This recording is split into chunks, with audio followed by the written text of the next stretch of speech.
देखिए, बिहार की राजनीति में राजपूत जाति मजबूत पकड़ रखती है। वर्तमान में 29 विधायक इस जाति से हैं और 40 में से 6 सांसद राजपूत जाति से आते हैं।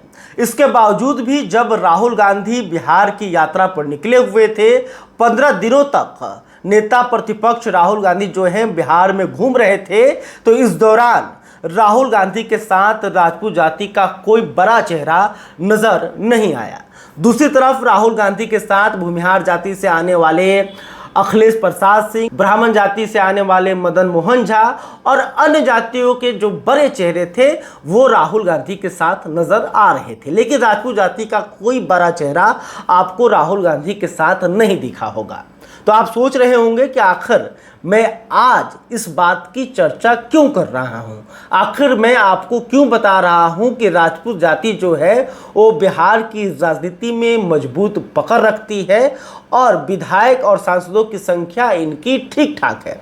तो देखिए, राहुल गांधी की यात्रा बिहार में खत्म हो गई, उनके साथ राजपूत जाति का कोई बड़ा चेहरा नजर नहीं आया। ऐसे भी अगर आप बिहार महागठबंधन की तरफ नज़र घुमा कर देखिएगा तो आपको मात्र एक ही चेहरा नजर आएगा, वो चेहरा है सुधाकर सिंह का। सुधाकर सिंह आरजेडी के पूर्व प्रदेश अध्यक्ष जगदानंद सिंह के बेटे हैं और बक्सर से आरजेडी के सिंबल पर सांसद बने हुए हैं।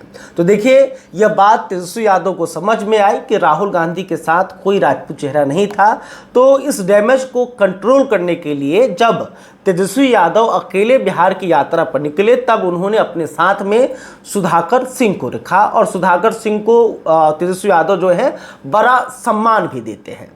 लेकिन 2 दिनों पहले सुधाकर सिंह के साथ कांग्रेस ने बड़ा कांड कर दिया, या यूं कहें कि प्रियंका गांधी के सामने सुधाकर सिंह की भारी बेइज्जती की गई। तो देखिए, 2 दिनों पहले राहुल गांधी की बहन कांग्रेस की सांसद प्रियंका गांधी जो है वो बिहार के दौरे पर आई हुई थी। पटना में सबसे पहले उन्होंने महिलाओं के साथ संवाद किया, इसके बाद उनकी मोतिहारी में रैली थी और उनके साथ में तेजस्वी यादव भी जाने वाले थे। लेकिन अचानक से तेजस्वी यादव को कोई ज़रूरी काम आ गया, तेजस्वी यादव जो है वो व्यस्त हो गए, इसलिए तेजस्वी यादव जो है वो प्रियंका गांधी की रैली में शामिल नहीं हो पाए। तो तेजस्वी यादव ने अपने जगह पर सुधाकर सिंह को मोतिहारी भेजा और कहा कि आप मोतिहारी जाइए और प्रियंका गांधी की रैली में शामिल होइएगा। और तेजस्वी यादव ने अपना प्रतिनिधित्व बनाकर सुधाकर सिंह को मोतिहारी भेज दिया। तो सुधाकर सिंह जो है वो मोतिहारी गए, लेकिन मोतिहारी पहुँचे और प्रियंका गांधी के मंच पर सुधाकर सिंह को जगह नहीं दी गई। प्रियंका गांधी के जो सुरक्षा कर्मी थे उन्होंने सुधाकर सिंह को मंच पर जाने नहीं दिया, क्योंकि सुरक्षा कर्मियों के पास जो गेस्ट की लिस्ट थी उस लिस्ट में सुधाकर सिंह का नाम नहीं था। तो देखिए, सुधाकर सिंह जो है वो मंच पर नहीं गए। हालांकि प्रियंका गांधी जब संबोधित कर रही थी उस दौरान उन्होंने सुधाकर सिंह का नाम भी लिया, उनका स्वागत भी किया, लेकिन सुधाकर सिंह को मंच पर चढ़ने नहीं दिया गया। सुधाकर सिंह जो है वो जनता के साथ खड़े होकर प्रियंका गांधी का भाषण सुनते रहे और जैसे ही यह कार्यक्रम ख़त्म हुई उसके बाद ये पड़ताल शुरू हुआ कि आखिर इतनी बड़ी गलती कैसे हो गई और कांग्रेस की जो जिला इकाई थी उनसे पूछताछ की गई कि आखिर आप लोगों ने इतना बड़ा मिस्टेक कैसे कर दिया, लिस्ट में से सुधाकर सिंह का नाम कैसे कट गया। तो देखिए, जो मीडिया रिपोर्ट बता रहे हैं, जिस बात की चर्चा हो रही है कि कांग्रेस की जो जिला इकाई हैं उनके तरफ से यह कहा गया कि एक बड़े नेता की तरफ से यह आदेश आया कि सुधाकर सिंह का नाम इस लिस्ट से हटा दिया जाए, इसलिए अंतिम समय में सुधाकर सिंह का जो नाम है इस लिस्ट से हटाया गया। तो देखिए, चर्चा होने लगी कि आखिर वो बड़ा नेता कौन है जिसको सुधाकर सिंह से दिक्कत है, जिसको राजपूत जाति से दिक्कत है, आखिर उसने ऐसा क्यों किया। तो जब इस बात की चर्चा हुई, जांच पड़ताल की गई और सोशल मीडिया में देखिए बातें होने लगी, तो जो सच्चाई है वो सामने आया और नाम आया अखिलेश प्रसाद सिंह का। अखिलेश प्रसाद सिंह जो कि बिहार कांग्रेस के पूर्व प्रदेश अध्यक्ष हैं और कांग्रेस के राज्यसभा सांसद हैं। तो अखिलेश प्रसाद सिंह को लेकर लोग कहते भी हैं कि इनका भले ही शरीर कांग्रेस में हो लेकिन आत्मा इनका कहीं और रहता है। तो देखिए अखिलेश प्रसाद सिंह और सुधाकर सिंह में दिक्कत क्या है। आखिर अखिलेश प्रसाद सिंह सुधाकर सिंह के नाम से चिढ़े हुए क्यों हैं, या फिर राजपूत जाति से ही अखिलेश प्रसाद सिंह को दिक्कत है, ये सवाल तो उठ रहे हैं। तो देखिए जो जानकारी मिल रही है कि कुछ दिनों पहले मलमलिया में राजपूत नरसंहार हुआ था। करीब 3 राजपूत जाति के लोगों की तलवार से काटकर हत्या कर दी गई थी, और जिसमें जो आरोपी परिवार है, आरोपी जो लोग थे वो भूमिहार जाति के थे। तो सुधाकर सिंह ने इस मामले को लेकर अखिलेश प्रसाद सिंह पर बड़ा आरोप लगाया था। सुधाकर सिंह ने कहा था कि अखिलेश प्रसाद सिंह जो हैं वो आरोपियों को संरक्षण दे रहे हैं। इसके अलावे सुधाकर सिंह जो हैं वो मलमलिया गए और जो राजपूत पीड़ित परिवार था उनसे उन्होंने मुलाकात की थी। तो इस बात को लेकर भी सुधाकर सिंह से अखिलेश प्रसाद सिंह चिढ़े हुए थे। इसके अलावे अखिलेश प्रसाद सिंह की राजनीति को अगर समझिएगा, देखिएगा, तो अखिलेश प्रसाद सिंह की जो राजनीति है वो राजपूत विरोधी राजनीति ही करते हैं। चाहे वो मोतिहारी में जाकर उन्होंने किया हो, चाहे वो महाराजगंज में आकर वो करते हो। तो देखिए मोतिहारी में अखिलेश प्रसाद सिंह खुद चुनाव लड़े, लेकिन राधा मोहन सिंह जो कि राजपूत जाति से ही आते हैं, राजपूत जाति के वरिष्ठ नेता हैं, उनसे वो चुनाव जीत नहीं पाए।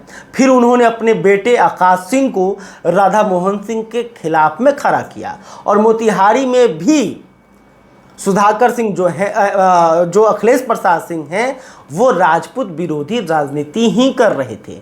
भूमिहारों को राजपूतों के खिलाफ उकसा रहे थे और भूमिहारों को अपने पक्ष में करने की कोशिश कर रहे थे, लेकिन इसमें वो सफल नहीं हुए। खुद भी चुनाव हारे, उनके बेटे भी चुनाव हार गए। तो फिर अखिलेश प्रसाद सिंह की नज़र जो है वो महाराजगंज लोकसभा सीट पर गई।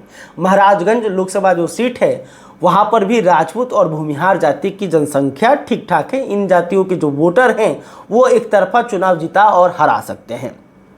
तो उनको लगा कि अगर महाराजगंज में हम जाते हैं, राजपूत विरोधी राजनीति करते हैं, तो जो भूमिहार हैं वो हमें समर्थन करेंगे। तो महाराजगंज से उन्होंने क्या किया कि महाराजगंज के पूर्व बाहुबली सांसद प्रभुनाथ सिंह के बेटे रणधीर सिंह का आरजेडी से टिकट कटवा दिया, क्योंकि वहां से लगातार आरजेडी के तरफ से प्रभुनाथ सिंह और उनका परिवार ही चुनाव लड़ता आ रहा था। लेकिन उन्होंने सीट बंटवारे के तहत इस सीट को आरजेडी से ले लिया और कांग्रेस के तरफ से अपने बेटे आकाश सिंह को महाराजगंज से उम्मीदवार बना दिया। उसके बाद क्या हुआ, आप लोगों को याद ही होगा कि रणधीर सिंह जो हैं उन्होंने आरजेडी को छोड़ दिया और नीतीश कुमार की पार्टी जेडीयू में शामिल हो गए।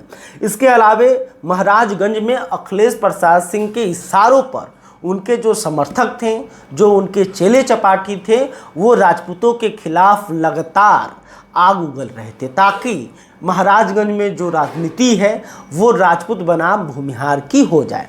लेकिन इस मकसद में भी अखिलेश प्रसाद सिंह को सफलता नहीं मिली और आकाश सिंह जो है वो बुरी तरह से चुनाव हार गए। हालांकि अभी भी उनका महाराजगंज से मुंह है और अभी भी वो महाराजगंज, सिवान और छपरा में राजपूत बनाम भूमिहार की राजनीति कर रहे हैं। तो कहा जा रहा है कि क्या अखिलेश प्रसाद सिंह को सुधाकर सिंह से चिढ़ थी? क्या इसी कारणों से अखिलेश प्रसाद सिंह ने सुधाकर सिंह को बेइज्जत किया और क्या इसी कारण से उन्होंने गेस्ट लिस्ट के नाम में से सुधाकर सिंह का नाम हटवा दिया? हालांकि इस बात की जानकारी जैसे ही कांग्रेस के प्रदेश अध्यक्ष राजेश राम को हुई, राजेश राम जो हैं वो भागे सुधाकर सिंह के पास पहुंचे और उन्होंने सुधाकर सिंह से माफ़ी मांगी। उन्होंने कहा कि देखिए ये बड़ी गलती हो गई है और इसके लिए हम आपसे क्षमा मांगते हैं। तो देखिए भले ही कांग्रेस बिहार में एक बार फिर से जिंदा होने की कोशिश कर रही हो, भले ही राहुल गांधी पूरी तरह से मेहनत बिहार में कर रहे हो, प्रियंका गांधी बिहार की दौरा कर रही हैं, लेकिन इसका फ़ायदा होता हुआ दिखाई नहीं दे रहा है, क्योंकि जिस तरह से अखिलेश सिंह बिहार में कांग्रेस की राजनीति कर रहे हैं, जिस तरह से कांग्रेस बिहार की एक मजबूत जाति को नज़रअंदाज कर रही है, उसका कहीं ना कहीं बड़ा नुकसान कांग्रेस को उठाना पड़ सकता है। और देखिए ये खबर जैसे ही सामने आई, बिहार के राजपूतों के बीच इस बात की चर्चा होने लगी है, क्या कांग्रेस राजपूतों को नज़रअंदाज कर रही है? क्या कांग्रेस बिहार में राजपूत विरोधी राजनीति को हवा दे रही है? ये सवाल जो है लोग पूछ रहे हैं और कांग्रेस से नाराज बताए जा रहे हैं। खैर देखिए, अभी तक आपने हमारे चैनल को सब्सक्राइब नहीं किया है तो तुरंत कर लीजिएगा। और आप इस वीडियो को लेकर, सुधाकर सिंह को लेकर, बिहार में राजपूतों की राजनीति को लेकर आप क्या सोचते हैं, कमेंट करके ज़रूर बताइएगा। वीडियो फेसबुक पर देख रहे हैं तो हमारे पेज को भी फॉलो कर लें। बहुत बहुत धन्यवाद।